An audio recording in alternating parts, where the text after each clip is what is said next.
আসসালামু আলাইকুম। অনেক দিন পরে আপনাদের সঙ্গে কথা হচ্ছে। প্রায় 2 মাসের উপরে হয়েছে কোনো ভিডিও দেই না। তো আজকে হুট করেই ভিডিওটা তৈরি করলাম আর কি। আজকেও কোনো প্ল্যান ছিল না। তো আজকে যে বিষয়টা নিয়ে কথা বলবো সেটা হচ্ছে আমি গত 2 মাস যাবৎ ভিডিও না দেওয়ার অন্যতম একটা বড় কারণ হচ্ছে আমি গ্রামে চলে আসছি।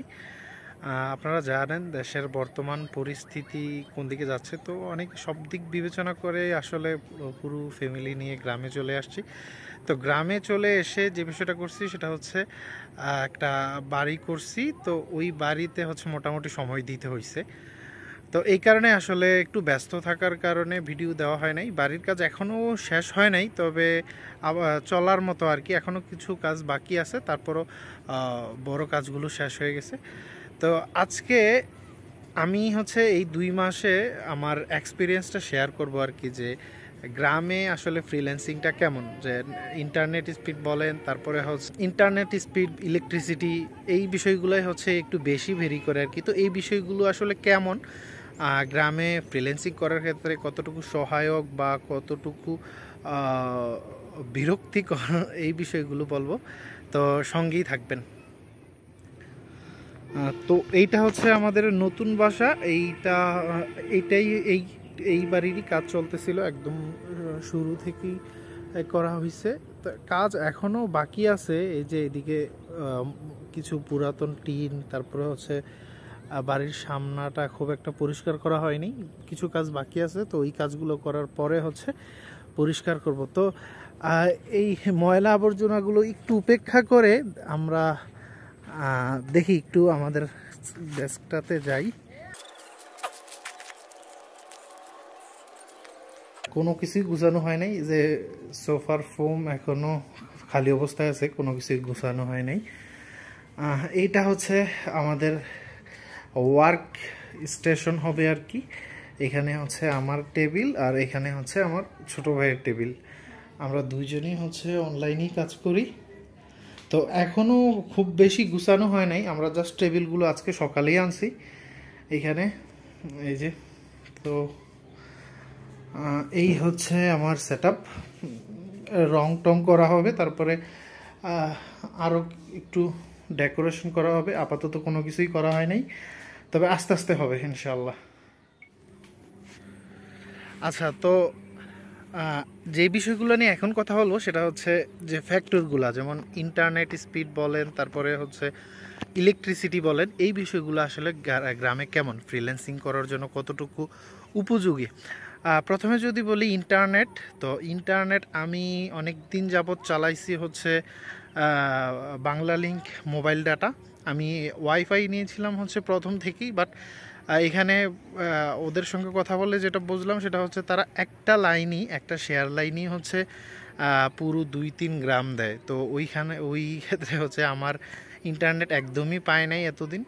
তো পরবর্তীতে আমি তাদেরকে কমপ্লেন করছি। তো তো এখন তারা হচ্ছে আমাকে রিয়েল আইপি দিছে, স্ট্যাটিক আইপি বলে যেটাকে, এবং সেটাতে একটু খরচ বেশি। খুব সম্ভবত তারা এই মাস থেকে আমার কাছ থেকে প্রতি মাসে 1500 কিংবা 2000 টাকা এরকম করে চার্জ করবে ইন্টারনেটের জন্য।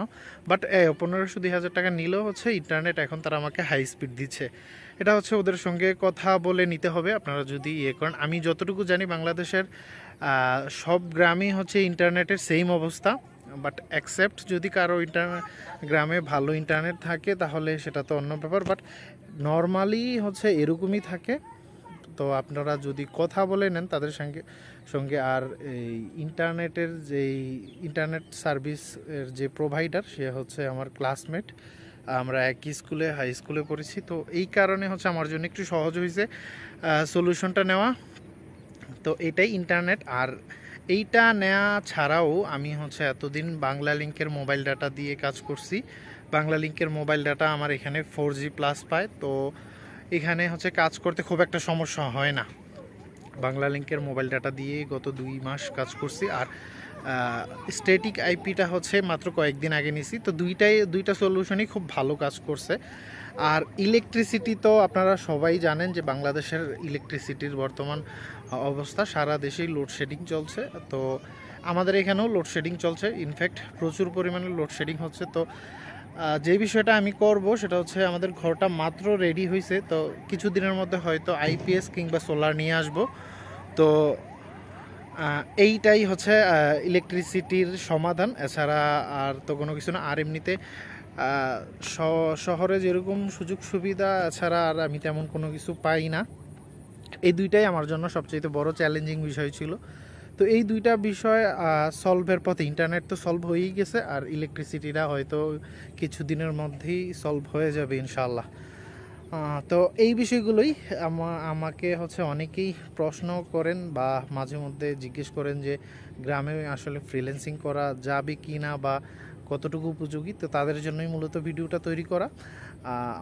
আর এছাড়া আমি বলবো যে গ্রামে ফ্রিল্যান্সিং করার জন্য একটু ভালো পরিবেশটা, একটু ভালো কারণ হচ্ছে একটু আমার এটা আসলে পার্সপেক্টিভ একটা বিষয়। আমার পার্সপেক্টিভ থেকে আমি বলতেছি যে আমি তো সাধারণত ঘরের মধ্যেই কাজ করি বেশিরভাগ। তো কম্পিউটার থেকে উঠে যদি আমি একটু, যেমন আমাদের এখানের ন্যাচারাল ভিউটা কিন্তু অসম্ভব সুন্দর। আমি জানি না আপনারা ঠিক বুঝতে পারতেছেন কি না, বাট ন্যাচারাল ভিউটা এখানে প্রচণ্ড রকমের সুন্দর। তো আমি যদি কম্পিউটার থেকে উঠে এই ন্যাচারাল ভিউটা একটু এনজয় করি, তো আমার মনটা খারাপ থাকলেও ভালো হয়ে যায়, আর খুব একটা বোরিং লাগে না।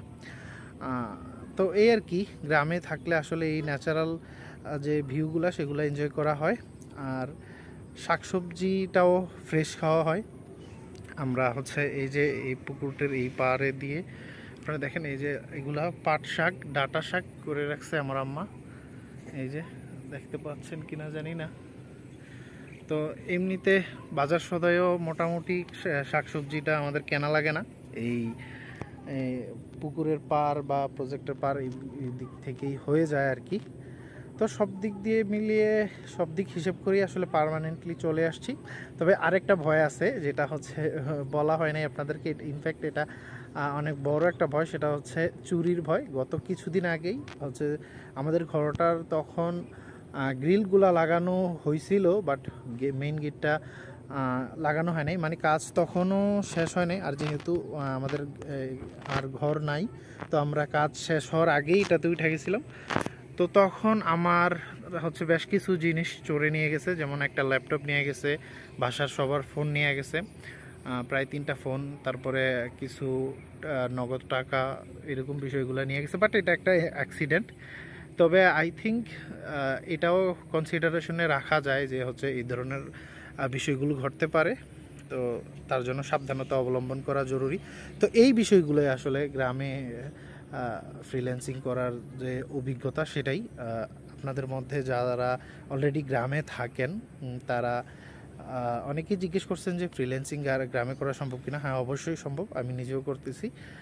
ইনফ্যাক্ট যারা শহরে থাকেন গ্রামে আসার পরিকল্পনা করতেছেন, আমি আসলে অনেকেই চিনি যারা হচ্ছে দেশের এই পরিস্থিতি বিবেচনা করে গ্রামে পার্মানেন্টলি চলে আসার প্ল্যান করতেছেন। তো সেই কারণেই বললাম অনেকেরই হয়তো হেল্প হতে পারে সিচুয়েশনটা। তো তারাও আসতে পারেন, যে বিষয়গুলো বললাম সেই বিষয়গুলো একটু মাথায় রাখবেন। ওয়াইফাই, ইলেকট্রিসিটি এগুলা সলভ করা যাবে, তবে একটু সাবধানতাও অবলম্বন করা জরুরি চুরির ক্ষেত্রে। তো এই ছিল আজকের ভিডিও। চেষ্টা করেছি আপনাদেরকে যতটুকু সম্ভব আমার বাস্তব অভিজ্ঞতা থেকে তথ্যগুলো আপনাদের সঙ্গে শেয়ার করার জন্য। ধন্যবাদ সবাইকে, ভালো থাকবেন সবাই, সুস্থ থাকবেন, আল্লাহ হাফেজ।